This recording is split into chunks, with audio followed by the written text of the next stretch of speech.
Black Panther: Wakanda Forever is the story of a kingdom facing a huge challenge. After King T'Challa, Chadwick Boseman, dies of an undisclosed illness, Ramonda, Angela Bassett, T'Challa's mother, becomes the ruler. Her daughter Shuri, Letitia Wright, is under trauma for not being able to save the life of her brother.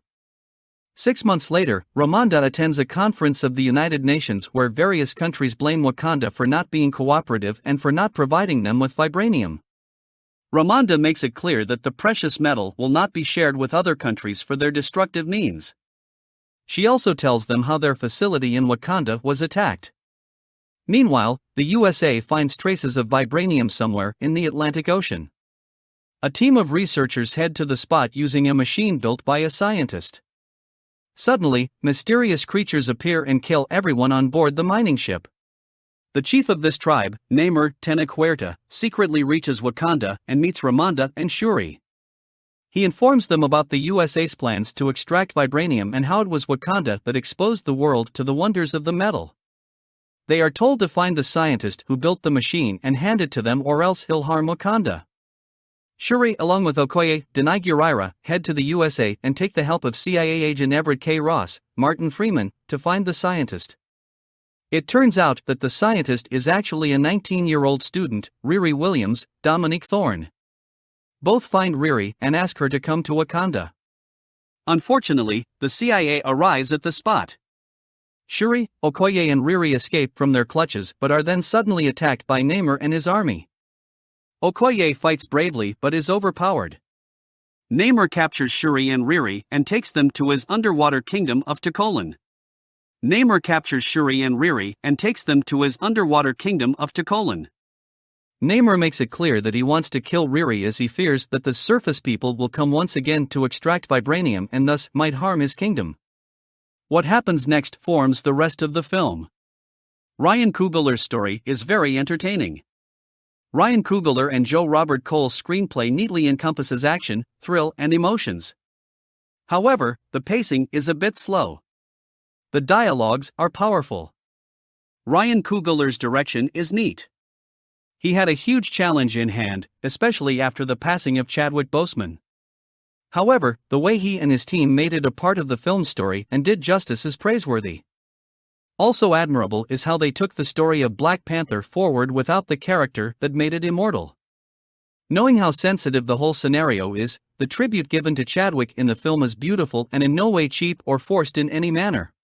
The emotional quotient is strong while the action element is well woven. The underwater scenes enhance the appeal and offer viewers something different from the rest of the Marvel films.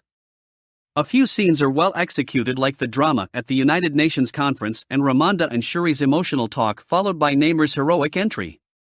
The chase sequence and the action scene at the bridge are highly memorable. The Taclone sequence stands out and it's a complete visual spectacle. The pre-climax is moving while the climax fight is impressive. The film ends on a lovely note. Sadly, the film has a major demerit: the runtime. At 164 minutes, it is too lengthy and also dragging in places. It takes away the impact to some extent.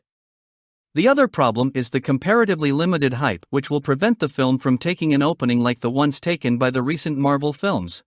Speaking of performances, Letitia Wright is in excellent form and handles the lead part efficiently.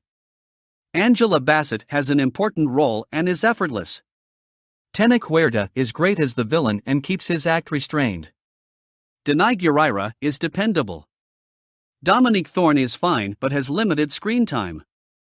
Martin Freeman is lovely in a supporting role.